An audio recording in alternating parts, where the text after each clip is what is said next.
निघायच्या आधी दीक्षाची गडबड, भांडी घासायच्या आधी एवढी सकाळ सकाळ भांडी घासली 4 वाजता, ते पण चप्पल घालून.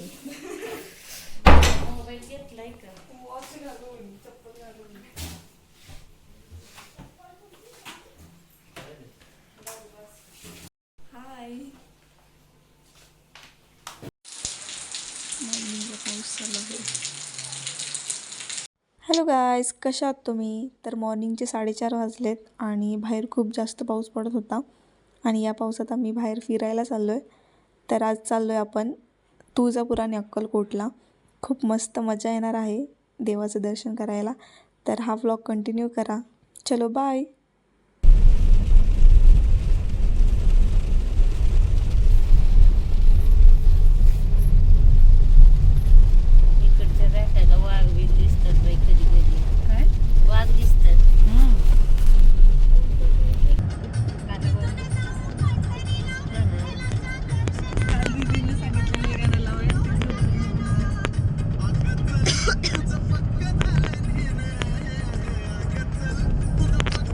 रात्रीची झोप पूर्ण नाही झाली, त्याच्यामुळे आम्ही गाडीमध्ये मस्त झोपलो होतो, मी आणि वहिनी.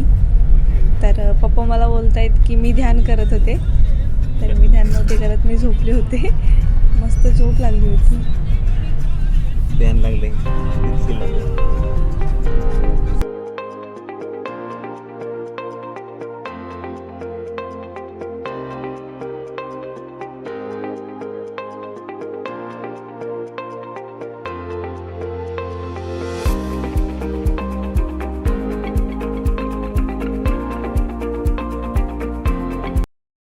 घरातून 4:30 वाजता निघालो. तिथून कुठेच थांबलो नाही, डायरेक्ट नाश्ता करायला आम्ही थांबलो पंढरपूरच्या पुढे गेल्यानंतर.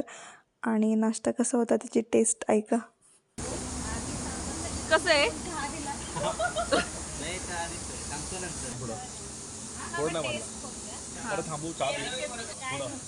थंडा घ्या, थंडा. स्नॅक्स घेऊ पुढं. छान आहे. वेफर किंवा वडापाव बनवून घेऊ. सुंदर. मी रेकमेंड करेन इथे मुश्किल सफर है मेरे शिवा, मेरे साथ तू चल, मुझको राह दिखा. तूने सबको है संभाला, सबका है तू रखवाला, मेरा शिवा तू सबसे निराला. काय लावतो?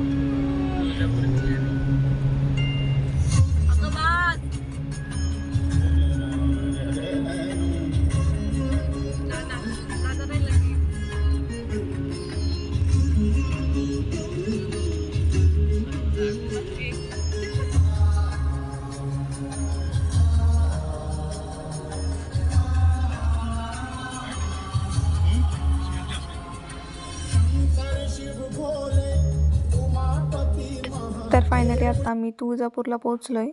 सगळ्यात अगोदर आम्ही तुळजापूरला आलो आहे आणि त्यानंतर अक्कलकोटला जाणार आहोत. तर आता बघूयात तुळजापूरला दर्शन आमचं कसं होतं आहे. तर सगळ्यात अगोदर आईच्या ओटीचं सामान घेतलं आम्ही इथे आणि त्यानंतर मग पुढे निघालो.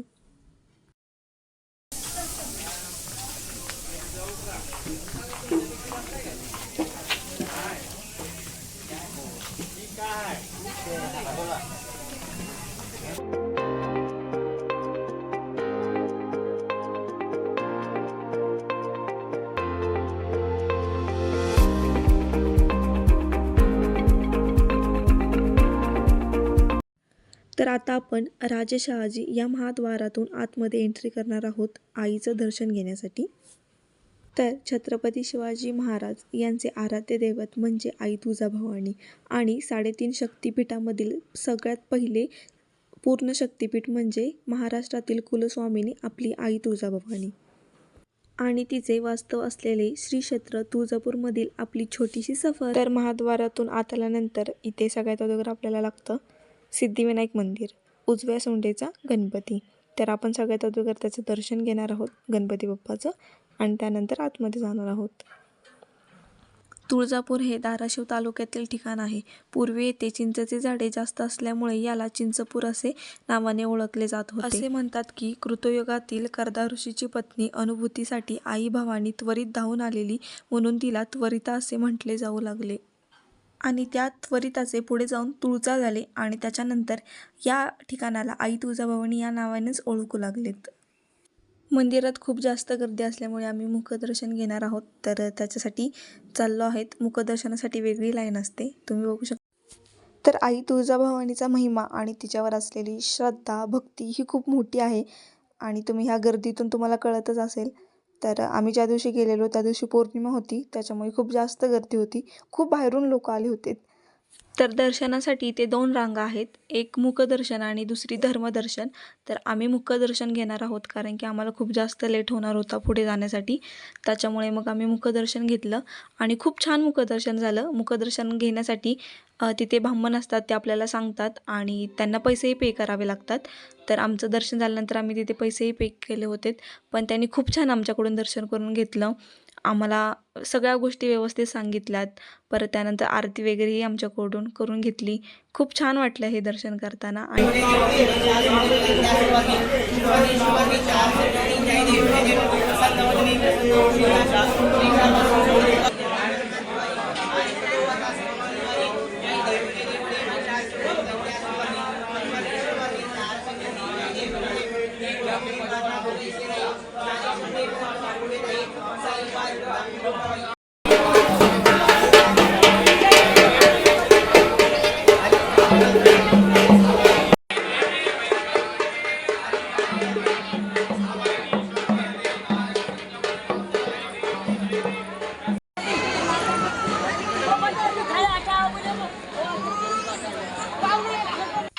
खूप छान असं दर्शन झाल्यानंतर आम्ही निघालो पुढे जाण्यासाठी. तर आता आम्ही अक्कलकोटला जाणार आहोत. तर निघालो आहे आता आम्ही आणि मंदिराच्या बाहेरही मंदिर आहेत, म्हणजे वेगवेगळी छोटे छोटे मंदिर आहेत आणि चिंतामणीचा पण एक दगड आहे. तर तिथेही आम्हाला जायचं होतं, पण टाईम खूप कमी असल्यामुळे जाता नाही आलं. त्याच्यामुळे मग आम्ही नेक्स्ट टाईम परत येणार आहोत इथे. आम्हाला खूप जास्त आवडलं हे मंदिर. फर्स्ट टाईम गेलो होतो आम्ही इथे आणि आपली ही कुलस्वामिनी आहे, तर आपण दरवर्षीच जाऊयात. बाहेर आल्यानंतर छोटीशी शॉपिंग चालू आहे. पप्पा हातामध्ये धागा घेत होते बांधण्यासाठी.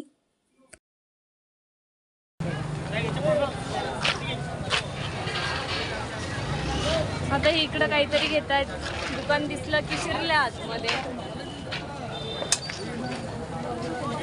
ब्लॉगिंग आमचा अवतार बघू शकता कसं झालंय. खूप जास्त गरम होत होतं. आता मी फ्रेश होणार आहे गाडी. सगळी खरेदी झाले. ही पोरगी सगळ्या दुकानात घुसून सगळ्यांना काही ना काहीतरी घ्यायला सांगते. तुळजापूरचं काहीतरी बनवून दीक्षाला ऐकन ना, एक जेसीबी पाहिजे. जेसीबी दीक्षाला दे घेऊन, जेसीबी दे घेऊन. चालूया चला घ्यायचा नक्की. आता आपण नाही जेसीपी घेतलंस घ्यायला तर जाऊया. नको जेसीपी. चला आता आपण दीक्षाला जेसीपी घ्यायला जाऊया. आणि अरुण घेणार आहे मला जेसीपी. काय घेणार आहेस मला? जेसीबी कुठे जेसीपी घेणार. ही घेऊया का?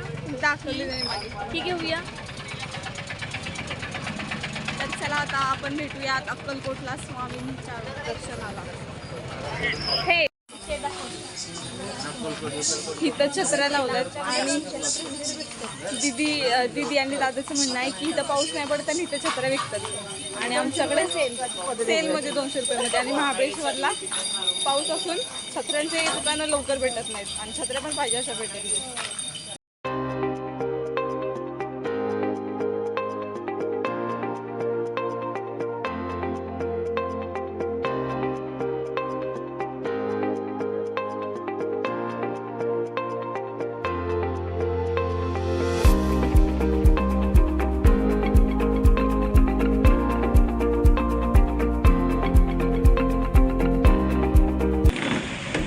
आमची गाडी इथे CNG भरण्यासाठी थांबली.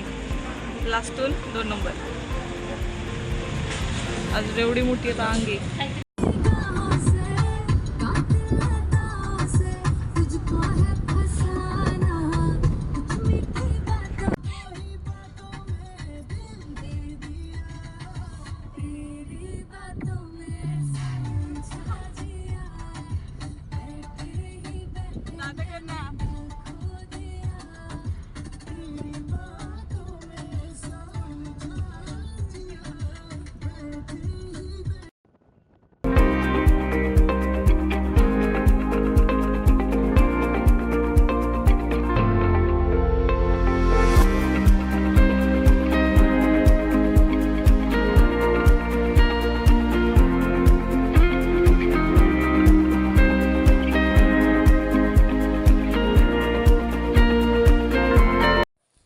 तर आता आपण अक्कलकोटला पोचलेलो आहोत स्वामींचं दर्शन घेण्यासाठी. तर चला आता स्वामींचं दर्शन घेऊयात.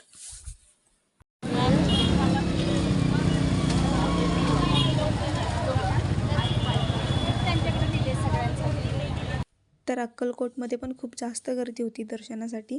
तुम्ही बघू शकता लाईन पूर्ण रोडपर्यंत आहे. तर चला बघूयात कसं दर्शन होतं आपलं.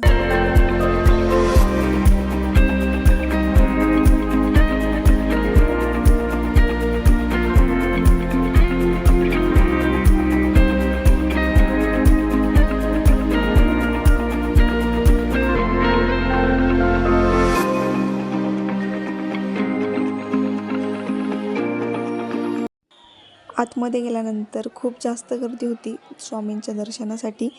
व्हिडिओमध्येही काही घेता नाही आलं आणि दर्शनही नीट झालं नाही, कारण की लाईन नसल्यामुळे व्यवस्थित असं दर्शन नाही झालं स्वामींचं. तुम्ही पाहू शकता खूप जास्त गर्दी होती. फक्त माझ्या मम्मीनेच व्यवस्थित दर्शन घेतलं असेल, नाहीतर आम्हाला कोणाला असं दर्शन नाही घेता आलं. आणि स्वामींचा नीट चेहरासुद्धा आम्हाला नाही दिसला. फक्त गर्दी गर्दी एवढंच दिसत होतं. तरीसुद्धा दर्शन घेतलं कसं तरी आणि त्यानंतर मग बाहेर आलो.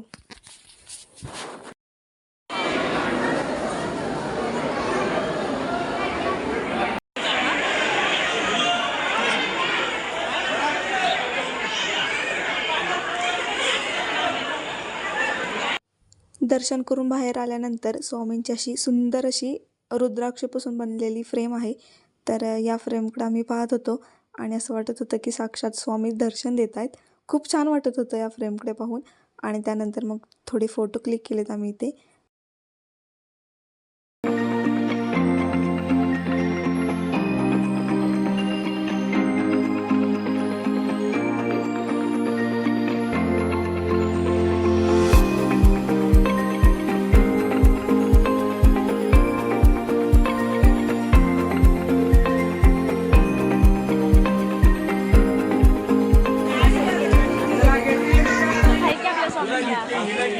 स्वामींचं दर्शन झालं आणि त्यानंतर मग डायरेक्ट आम्ही जेवायला गेलो. तर आम्ही प्रेसिडेंट हॉटेलला जेवायला आलो होतो आणि इथलं जेवण खूप छान असं होतं. तुम्हाला याची टेस्ट शब्दात सांगू शकत नाही एवढी होती. आम्हाला फॅमिलीला खूप जास्त आवडलं हे जेवण. जर तुम्हीही कधी आलात तर नक्की विजिट करा प्रेसिडेंट हॉटेलला. हे अक्कलकोटमध्येच आहे.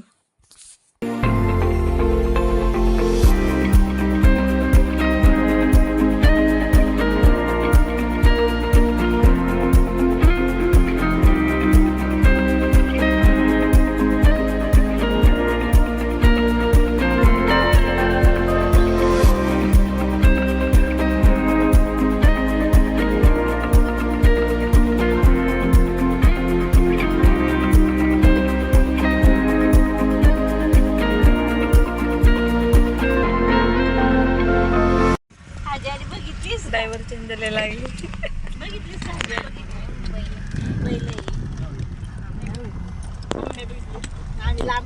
तर आमचं देवदर्शन झाल्यानंतर आम्ही घरी निघालेलो. पण अजून एक देवदर्शन राहिलेलं ते म्हणजे विठ्ठलाचं. तर त्यानंतर आम्ही पंढरपूरमध्ये थांबलो विठ्ठलाचं दर्शन घेण्यासाठी आणि तिथे आता आम्ही दर्शन घ्यायला चाललो आहे. तर चला विठ्ठलाचंही दर्शन घेऊयात आता.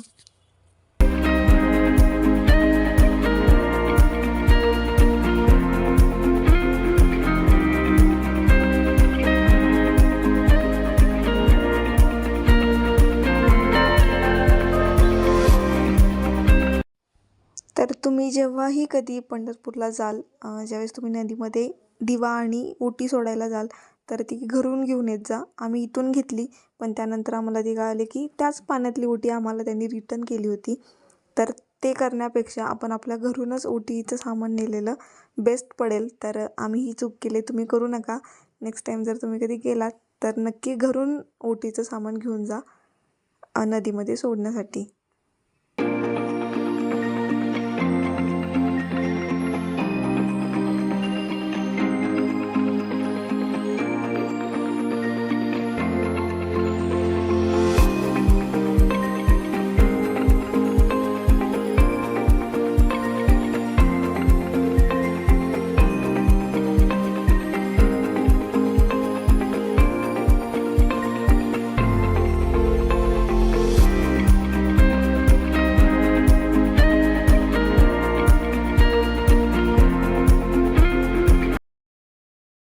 तर सगळ्यात अगोदर आम्ही चंद्रभागेचं दर्शन घ्यायला गेलेलो.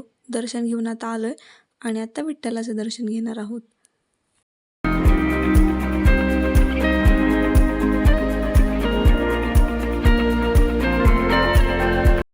तर गोड अशा पांडुरंगाचं आणि रुक्माईचं दर्शन घेतलंय आणि आता आपण निघालोय घरी जाण्यासाठी.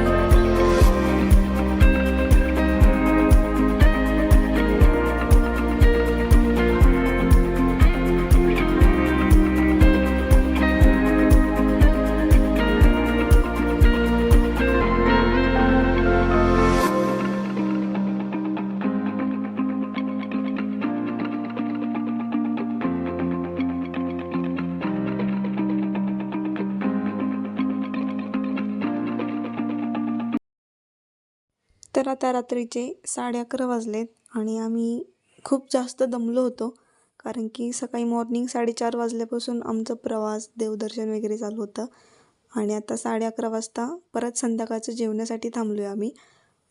तर आता जेवून डायरेक्ट आम्ही घरी जाणार आहोत आणि आपला व्लॉग पण आता इथे एंड होणार आहे. तर तुम्हाला हा व्लॉग आवडला असेल तर लाईक शेअर सबस्क्राईब नक्की करा. भेटूयात आपण लवकर नवीन व्लॉगसोबत. तर आता आम्ही घरी पोचलो आहे. Bye, good night.